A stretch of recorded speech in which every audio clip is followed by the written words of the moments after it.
I'm Mike Andrzejczyk with Virginia Cooperative Extension, and today we're going to talk about hydrangea pruning.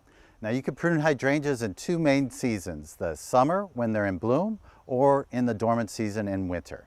So today they're just finishing bloom, which is fine, and we can go ahead and make two cuts. We're going to look for the branches or the stems that have already bloomed, okay? Those are the ones you're going to remove because typical macrophylla or big leaf hydrangeas bloom on last year's growth, okay? So this bloomed this year. Next year, there are little side branches where it could bloom from, but that's not going to be very attractive. This is what we're going to save. There's brand new shoots that have lots of energy stored in them for a nice big bloom for next year, okay? So what we're going to do is, again, go all the way down, find these branches that bloomed, and go all the way down to the base of the plant.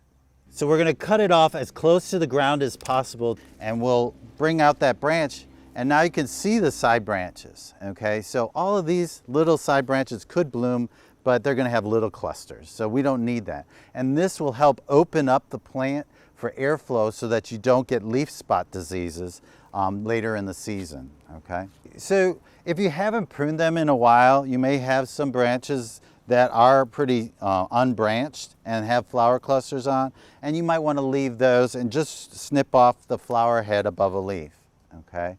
And then leave that on the ground or take that to your compost pile. But you may also find branches like this one that didn't get pruned in previous years and have new shoots with no flowers showing.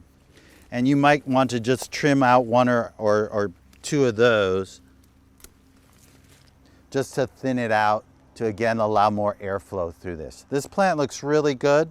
You don't see any leaf spot on it, but by the end of the growing season, if this gets more and more dense and we have lots of rain from a hurricane or lots of rainstorms, you'll get leaf spot on there. And because it's so dense, the humidity stays, and that's very favorable for fungal growth, okay? But basically you can thin out as much as you want. Anything that has branches, I usually take out completely from my plant, and that way it leaves room for new growth to come right from the base of the plant and fill in those gaps for the following year's flowering season.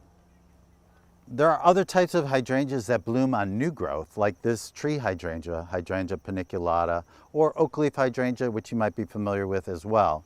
And they typically have these more conical or pointy inflorescences. And all you have to do with these is prune them off right above a leaf. So again, that new growth will come and you'll get flowering all over the plant.